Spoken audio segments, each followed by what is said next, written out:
Ay, Junjun, ano na? Anong oras na sinasabi ko sa'yo, ha? Aalaw mong bumaba, ha? Halika dito, teka lang. O yan ang oras na, bilisan mo naman. Ito na, matapos na ako. Alis na ako, ma. Ay, ma, ano? Ano, ma, kailangan ko pala yung birth certificate ko. Eh, bakit ngayon ka lang kasi nagsasabi, ha? Oh, ngayon nagmamadali tayo, sinasabi ko sa'yo. Ako nang gigigil ako sa mga paganyang-ganya mo, ha? Nakalimutan ko kasi, ma. Oh, umalis ka na!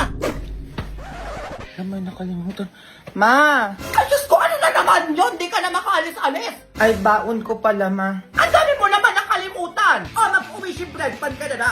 Masarap na, crunchy pa. At alam ko mabubusog ka dito kaya perfect na perfect to. Pangbaon mo. Ang crunchy na. Masarap pa. Oh, eto, magdala ka ng marami at bigyan mo yung mga classmate mo. Oh, Alam, matutuwa yung mga classmate ko nito. ang lakas ng kulog, ma. Grabe, for sure malakas yung ulan na to. Tapos ano? Oh, eto, bayong. May pasok. Oo, malis ka na. Ay, eto na nga, makapasok na nga.